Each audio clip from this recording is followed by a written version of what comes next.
ഹരി ഓം. ഖണ്ഡം 2 വൃന്ദാവനഖണ്ഡം. അധ്യായം 25. പരമേശ്വരനും ആസുരമുനിയും ഗോപികമാരുമായി കൃഷ്ണദർശനം നേടുന്നു. ബഹുലാശ്വനും നാരദനും തമ്മിലുള്ള സംഭാഷണം തുടരുന്നു. ശ്രീ നാരദൻ പറഞ്ഞു, ആസുരമുനിയും മഹാദേവനും യാത്ര ചെയ്ത് ശ്രീകൃഷ്ണ ദർശനത്തിനു വേണ്ടി വൃന്ദാവനത്തിലെത്തി. അവർ വൃന്ദാവനത്തിലെ ഭംഗി ആസ്വദിച്ചുകൊണ്ട് യമുനാതടത്തിലേക്ക് പോയി. ഗോലോകവാസിനിമാരായ ഗോപികമാർ കയ്യിൽ വടിയുമായി അവിടെ ഉലാത്തുന്നുണ്ടായിരുന്നു. അവർ മഹാദേവനെയും ആസുരമുനിയെയും തടഞ്ഞു നിർത്തി. ശ്രീകൃഷ്ണ ദർശനത്തിനു വേണ്ടിയാണ് അവർ വന്നത് എന്ന് പറഞ്ഞപ്പോൾ ഗോപികമാർ ഇപ്രകാരം പറഞ്ഞു: ഈ ഏകാന്ത സ്ഥലത്ത് ഗോപികമാർ ഒഴികെ മറ്റാർക്കും പ്രവേശനം അനുവദനീയമല്ല. രാസമണ്ഡലത്തിനകത്ത് പ്രവേശിക്കണമെങ്കിൽ നിങ്ങൾ രണ്ടുപേരും മാനസരോവരത്തിൽ പോയി സ്നാനം നടത്തണം. അപ്പോൾ നിങ്ങൾക്ക് ഗോപികമാരുടെ രൂപം പ്രാപ്യമാകും. അതിനുശേഷം രാസമണ്ഡലത്തിലേക്ക് പ്രവേശിക്കാം. ദ്വാരപാലികമാരുടെ നിർദ്ദേശാനുസരണം അവർ രണ്ടുപേരും മാനസരോവരത്തിൽ കുളിച്ച് ഗോപിസ്വരൂപം സ്വീകരിച്ച് രാസമണ്ഡലത്തിൽ പ്രവേശിച്ചു. പൂത്തുലഞ്ഞ കടമ്പവൃക്ഷങ്ങളും ചന്ദ്രശോഭയും അവിടെ ദൃശ്യമായിരുന്നു. മയിലുകളുടെയും കുയിലുകളുടെയും മനോഹര ശബ്ദങ്ങൾ അവർക്ക് അവിടെ ശ്രവിക്കാമായിരുന്നു. ശ്രീകൃഷ്ണനെ കണ്ട ഉടനെ തന്നെ മഹാദേവനും ആസുരമുനിയും ഭഗവാനെ കൈകൂപ്പിക്കൊണ്ട് സ്തുതിച്ചു.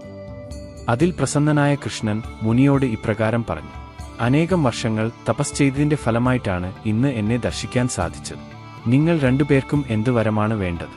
അതിനുത്തരമായി ആസുരി മഹർഷിയും മഹാദേവനും ഇങ്ങനെ പറഞ്ഞു: സദാ വൃന്ദാവനത്തിൽ താമസിക്കുവാൻ ഞങ്ങളെ അനുഗ്രഹിച്ചാലും. അപ്പോൾ ഭഗവാൻ അവരുടെ പ്രാർത്ഥന സ്വീകരിച്ചുകൊണ്ട് അങ്ങനെയാവട്ടെ എന്ന് അനുഗ്രഹിച്ചു. അതിനുശേഷം ശിവനും ആസുരമുനിയും മനോഹര വൃന്ദാവനത്തിൽ വംശീവട വൃക്ഷത്തിനു സമീപം രാസമണ്ഡല മണ്ഡിതമായ കാളിന്തി തീരത്തിലുള്ള നികുഞ്ചത്തിൽ നിത്യവാസം ആരംഭിച്ചു. ഭഗവാൻ 6 മാസം ദൈർഘ്യമുള്ള രാത്രിയുണ്ടാക്കി. അവിടെ കൃഷ്ണൻ ഗോപികമാർക്കൊപ്പം വീണ്ടും രാസലീല ആരംഭിച്ചു. ഗോപികമാർക്ക് അത് ഒരു നിമിഷം പോലെയാണ് തോന്നിയത്. അങ്ങനെ അവരുടെ മനോരഥം പൂർണ്ണമായി. രാവിലെയായപ്പോൾ എല്ലാവരും സ്വഭവനങ്ങളിൽ തിരിച്ചെത്തി. കൃഷ്ണൻ നന്ദഭവനത്തിലേക്കും രാധ വൃഷഭാനുഗ്രഹത്തിലേക്കും തിരിച്ചുപോയി. ഭഗവാന്റെ ഈ രാസലീല ശ്രവിക്കുന്നത് വളരെ പുണ്യപ്രദവും മനോരഥപൂരകവും മംഗളദായകവുമാണെന്നു നാരദൻ കൂട്ടിച്ചേർത്തു. ശേഷം ബഹുലാശ്വനോട് ഇപ്രകാരം ചോദിച്ചു: ഇനി എന്താണ് താങ്കൾക്ക് അറിയേണ്ടത്? ഇവിടെ 2 ഖണ്ഡത്തിലെ 25 അധ്യായം സമാപിക്കുന്നു. ആസുരമുനിയും മഹാദേവനും ശ്രീകൃഷ്ണ ഭഗവാനെ സ്തുതിച്ചുകൊണ്ടുള്ള പ്രസക്ത ഭാഗങ്ങൾ ഇവിടെ ഉൾപ്പെടുത്തുന്നു. ഹരി ഓം.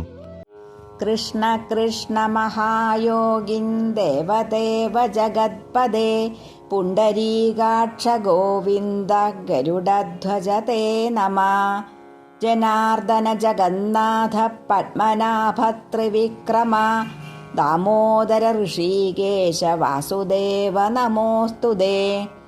അദ്യൈവ ദേവ പരിപൂർണതമസ്തു സാക്ഷാത് ഭൂഭൂരിഭാരഹരണായ സദാം ശുഭായ. പ്രാപ്തോ അസി നന്ദഭവനീ പരതഃ പരസ്ത്വം കൃത്വാ ഹി സർവനിജലോകമശേഷശൂന്യം. അംശാംശകാംശകകലാഭിരുതാഭിരാമ ആവേശപൂർണനിജയാഭിരതീവയുക്ത. വിശ്വം ബിഭർഷി രസരാസമലം കരോഷി വൃന്ദാവനം ച പരിപൂർണതമസ്വയം ത്വം.